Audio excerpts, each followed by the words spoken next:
Regarding sa pagpa-plan, sobrang ano to sobrang parang komplikado. Kasi una, from 3 groups sa section lang din, nagpalit kasi kami ng professor. So medyo yun nagulo yung plan. And then yun, nagplan kami as a group as a section na kami nagplan. Kumuha kami ng mga ideas ng lahat. Tapos hanggang nakabuo kami ng concept na ganito. It's about kultura, meaning history, culture, and food galore. So, bakit ganon? Dahil, di ba may flag po tayo ng Philippines. So, may sun yun, di ba, sa flag. So, yung papakita namin is all about the 8 provinces like Laguna, Cavite, Panga, Bulacan, Nueva Ecija, Pangasinan, at saka Bataan, at saka Tarlac. So, section kasi namin, HOA 304. So, kaya may 304 dyan kasi target guest namin is about 304. Expectation namin, syempre, maging successful. Madaming guest na pumunta. Overlaps namin yung 304 peoples na pumasok. Doon nakasalala yung grades namin. Medyo stressful kasi ang daming inaasikaso, sobrang, tas konti lang yung time allotted sa amin. So, parang lahat nagra-rush, lahat gawa. The whole experience about this event, yung planning process kasi medyo critical yun sa amin. Pero kung critical yung planning process, mas critical naman yung parang implementation. Ngayon nga wala pa kaming tulog kasi kaninang madaling araw namalengke kami sa Balintawak. Kahit umuulan talagang super gorang-gora lang, gusto mabili lang yung mga pangailangan. So, parang yung event namin very crucial kasi from Pavilion and UCC, yun talaga yung first place namin kasi very accessible sa lahat ng estudyante. Then, kinat yung Pavilion for certain reasons. Naging UCC, then yung mga dapat namin gawin sa Pavilion, then dapat gawin na rin namin sa UCC.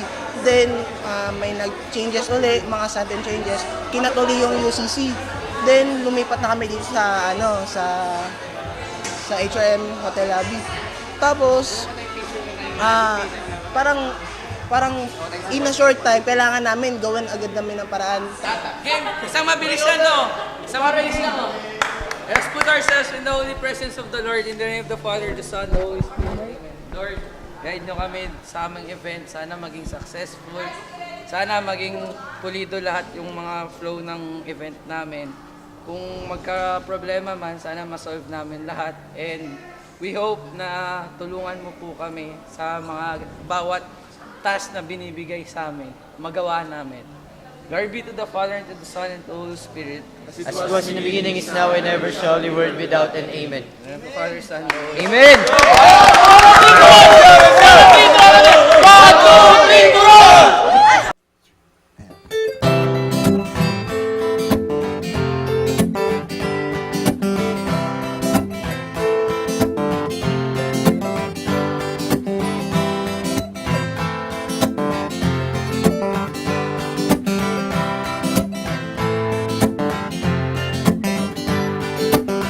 Oh, sugar and spice, I would search the world for you. Climb aboard a sailing ship, sail the oceans to you. So if you see me coming, please don't go running. Cause you know I am your loving man.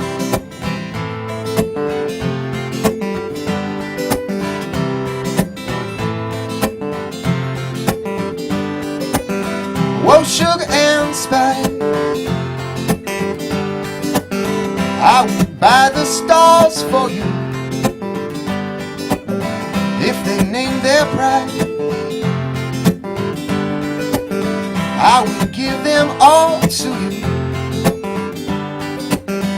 So if you see me coming, please don't go running. you know I am your loving man. I like the food. I like all the physical arrangements. I like the costume. Cool na cool. Kultura. And then, sarap siya. Saka yung karakter. Then, yung presentation, okay naman. I think it's a barrio fiesta type. Yun. Okay naman. For the food, I like the kare-kare, no? Bagong lasa sa akin. Kasi normally ang kare-kare, ang buhay niya, yung bagoong. But I think kare-kare, the kare-kare can stand talaga. Okay? And then the tahong. I like the tahong tsaka itong buko pie. Kasi yung cheese over the tahong, talagang masarap yun. Malalasahan mo talaga yung tahong. Tsaka yung buko pie is so native for me. It's something you don't eat sa ibang bansa. Dito lang mayroon. I like yung gamit na ng materials. I think it's impressive. Gumamit ng sinamay as placemat, not the usual one.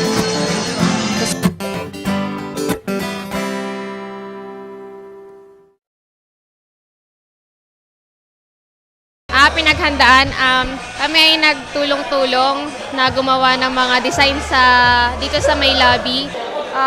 Simula start ng SEM namin, nagpe-prepare na kami until hanggang dumating yung mismong time ng event. Sa tingin ko naman, okay naman yung naging flow kasi marami naman dumating na tao. Tapos yung mga VIPs naman, marami din dumating.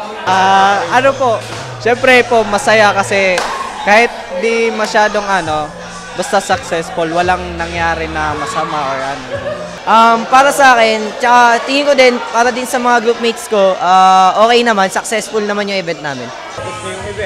Masaya po kasi naging successful naman kasi yung flow ng event. So, ayun po, masaya po. Kasi masaya din po yung mga classmates ko. Sa akin, okay naman siya. Kuya. Tingin ko, hindi naman perfect pero the best. Kasi start pa lang ang dami ng guests, tsaka nagawin lang sa oras. Pero sobrang masaya lahat kasi nag-enjoy, tsaka walang maling nagawa. Yun, sa preparation, okay naman lahat. Kahit na medyo mahirap, okay naman kasi maganda naman yung kinalabasan ng namin. Yung event. At least okay yung kinalabasan ng namin, event. Kaya okay din yung mga ginawa namin, yung hirap, para nag-paid off. Kaya ayun. Thankful ako kasi kahit hindi ko nakikita kasi nandun ako sa kitchen nagluluto. Yun, masaya pa rin.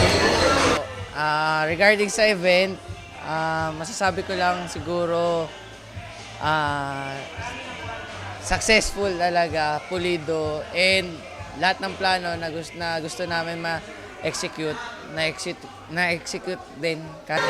My assessment is just simple. The event is very successful. I think everything is well arranged, so I think there's no room for improvement. Actually, I would like first to thank the faculty advisor, the head of the block, for organizing the event. Sa lahat ng mga dumalo, lahat ng mga naging guests namin, lalo ng mga VIP, maraming salamat dahil pinulak na pumunta sila sa event namin para maging successful din. Isa rin sila sa mga dahilan para naging successful yung event namin na to. Salamat. Tsaka, I wanna thank yung mga visitors namin and yung guests.